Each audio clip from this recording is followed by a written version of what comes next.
अगर दोस्तों आपने अपने आईफोन का बैकअप मैकबुक में लिया हुआ है और आप चाहते हैं कि अब मैकबुक का जो बैकअप आपने आईफोन का जो बैकअप मैकबुक में रखा है उसे किसी भी अन्य एसएसडी में रखा जाए तो वो कैसे ले जाया जाए, क्योंकि उसका फाइल खोजना पड़ेगा। ऐसे जो कहीं भी मिलने वाला तो है नहीं फाइल, तो वो किस तरह से सर्च कर सकते हैं। तो हालांकि हमने इसे कनेक्ट किया हुआ है, जरूरी नहीं आप इसे कनेक्ट करें। चलिए मैं इसे साइड कर देता हूँ, मैंने हटा दिया।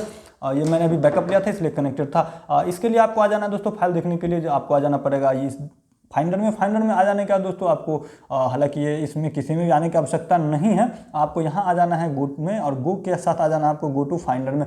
गो टू फाइंडर में ये मैंने इसका ऑलरेडी इसका पाथ दिया हुआ है, जहाँ कि हमने इस पर आपको बताया, इस पर मैंने सर्च करा हुआ है। तो इसमें आपको चेंज कर लेना है आप अपने हिसाब से। यहाँ पे अगर मैं फिर से अगर पूरा एक बार पाथ दिखाने की बात करूँ तो यहाँ पे आप देख सकते हैं क्या। सबसे पहले आपको जो इस फाइंडर में है ये लिख देना है यूजर। उसके बाद आपका जो भी आईडी का नाम रहने वाला होगा, जो भी आप एडमिनिस्ट्रेटिव से अकाउंट से यूज कर रहे हैं वो रख लेना है। यहाँ पर मेरा VKV ग्रुप ऑफ कंपनीज है। फिर आपको आगे लगा देना है दोस्तों लाइब्रेरी के बाद दोस्तों आ जाना है आपको एप्लीकेशन लिखना है, और एप्लीकेशन सपोर्ट में आपको दोस्तों आ जाना है मोबाइल साइन में।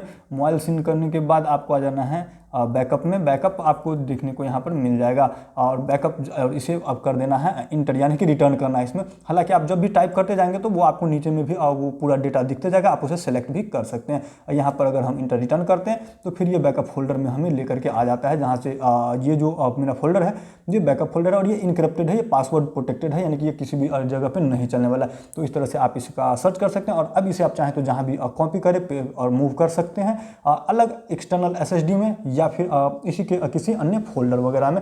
लेकिन याद रखिएगा कभी भी फिर से इसे रीइंस्टॉल अगर करना पड़ेगा तो इसे इसी जगह पे इसी फोल्डर में लाना पड़ेगा। यानी कि ऐसा नहीं कि आप आईफोन का इस्तेमाल करेंगे और इसका कहीं से भी बैकअप कर पाएंगे, तो सॉरी रीस्टोर कर पाएंगे। रीस्टोर करने के लिए आपको यहाँ पे फिर से लाना पड़ेगा।